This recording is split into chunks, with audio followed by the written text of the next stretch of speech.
Welcome to the Guns and Gavel Show, where Arizona's self-defense and firearms attorney, Tim Forshey, weighs in on the delicate balance between the law and personal protection. Learn about the legalities and realities of self-defense as he dives deep to discuss firearms laws, legal use of force, concealed carry, and home defense training. The Guns and Gavel Show starts in 3, 2, 1. I think you've got some unique perspective that I don't have, and I don't think John has, that we've actually been involved in one of these mass murders that you were involved in. Do you have any perspective on what makes these people snap and do these kinds of things that regular folks like me could learn from? What do we look out for? Who are we scared of? Who are we worried about? Well, I've done a whole lot of, research since this happened. And I do things with Survival Mindset, with Strategist International, with Sheepdog Seminars, with, I've done things with David Grossman, that's written several books and things. And it almost always goes back to the people that do these things are on psychotropic drugs. They're misfits. Most of the time they're lacking a father image in their life, and there's a lot of things that just run with these kind of people, and they're misfits. They just and like I say, don't have a father figure for a whole lot, and drugs that they put. And it seems like our school system they get paid more money if they can diagnose you with something and put you on some sort of drugs, and now you're special needs, and it just seems like they do that all the time, and people end up on these drugs, and I think it's just a bad idea. Yeah. And I'm not a doctor or psychiatrist, and I'm not saying that there aren't kids that need to get help and medication, but I think we're way over medicated as a nation right now. And some of the things that we're seeing, we didn't see when we were young. So when we Google your name and we look up the incident from November 5th of 17, and we also are forced to read the name of the bad guy, I'll just call him Satan's instrument that day. How do you feel about that? I've got feelings. John and I have talked about this before, and I think John probably is a bit wiser about it than I am. But I guess I feel like we shouldn't ever have to see those people's names or faces. What they're seeking is notoriety. They're seeking infamy. And it seems like we give them that post-mortem, and that then encourages the next clown. Again, from the voice of a reason here, what are your thoughts on that? I agree with you 110%. Good. And so here's another thing. So last year, right around this time of year, right around graduation time, there was a graduation party that happened, and a guy pulled out an AR-15 and started shooting into the crowd. And a young lady pulled a pistol out and took him out before he shot anybody. Wow. And we don't seem to know her name. Right. And it always makes me wonder, and I don't want my name tied to the shooter either. Right. And I hear so many stories, and they talk about me and they talk about the shooter by name. And I would prefer his name to go away.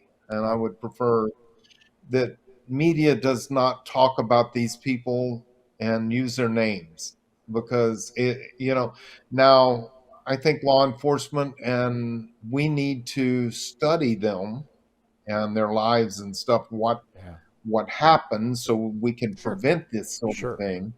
But we don't have to add their names in on any, like your own broadcast. I am glad you don't talk about his name, because I don't want to be tied to it. Right. I mean, we can learn something from everybody who dies from cancer, but we don't need to reveal their name when we're talking about what we learned. Right? I mean, I agree. So John and I had a friendly little debate about this, and I said, I think we could pass a national law to make it illegal for the media to do that. And John, again, kind of corrected me with his libertarian compass, which I always appreciate. And John said, I think that we could the media should self-regulate. I mean, and again, don't take a side. I shouldn't have told you my thoughts versus John's thoughts. I don't put you in that I box. will. I But agree, I'd be John. curious to see what are your thoughts about that. You've been involved with the media intimately for 5 years. Do you think that they can self-censor? Do you think that they can do that for us? I don't think as the way they are now. I think they should, but I don't think they will. Yeah. And it's funny because I've interviewed with some media from Europe, and they won't sway the story like American media does, because they do have laws that prevent them from doing certain things and changing interviews. Right. And that's really crazy that I see that, but I do believe in freedom of speech, and 100%. I don't believe that our Constitution should be monkeyed with in any way. I think our founding fathers were brilliant and inspired by God themselves. And I'm a strict constitutionalist, and I don't believe that we should pass too many laws to talk about how the media can speak and can't. But I do think that we as Americans need to start watching the media that actually gets the stories right. Well, that's the truth. Yeah. And You so vote we're with your voting- eyeballs and you vote with your clicks. Guess what? That was John's But- point. but- He makes a good point. If we didn't consume it, it's like the war against drugs. Well, we're always focusing on supply, but demand is at least as important. If there's people that want to escape reality by taking drugs, it's going to be hard to keep drugs out of their hands. So, if we're consuming all of this stuff on the media, if we want to know more information about the shooter, we want to see the interview with his mom and dad, well, then they're going to keep giving it to us. So I think John's got a great point. We need to have a little bit more self-control on that. So, yeah. Well, Stephen, I have a and we question need- for you. I think this is right on the lines of what you're doing now, because you're now an ambassador for the Gun Owners of America and working on legislation to keep the right to keep and bear arms and court cases and those things. I'm sure any of the national level organizations would have loved to have your endorsement and you be working for them. So what made you decide to work with GOA? I don't have a dog in this fight. I'm really curious. What made you decide of the national organizations that was the one you wanted to work with? Well, look at the organizations and what they're doing. And GOA claims to be and is the only group out there that is no compromise at all. And when it comes to our Second Amendment, we don't compromise. We're fighting the pistol brace ban. We're fighting the legislation that John Cornyn, Texas senator, I hate to say, got 14 other rhinos to trample our Constitution, and now our young people, 18 to 20-year-olds, have to go through a mental background check to be able to buy a gun. They get automatically delayed the moment they go in to purchase a gun. The shooter in Sutherland Springs was 27 years old. The shooter in Vegas was 60-something years old. This is not a maturity issue. It's a mental health issue. Right. And so Don't you gun find it odd owners- that we allow them to enlist in the Marine Corps and go fly helicopters before they're that age as well? Isn't that interesting? and carry M16s and get into M1 Abram tanks and defend our freedom. And yet you want to, so I know 14-year-olds that are more mature than 40-year-olds. And so Gun Owners of America is fighting that fight for our young people. They're fighting Prop 114 and in Oregon. They're fighting, we just got a red flag law overturned in New York. We're fighting the assault weapons ban in Illinois right now. Illinois, yes. And we're about to get, and this is going to be ground shattering when it does, we are about to get the high capacity magazine ban in California overturned. Good old Judge Benitez. It looks like that's going to happen, and GOA is part of that. And which, by the way, it's not high capacity magazines. It's standard capacity. Normal They're capacity. standard right. capacity. It is what comes with the pistol. It's what comes with the rifle. It is not a high capacity magazine.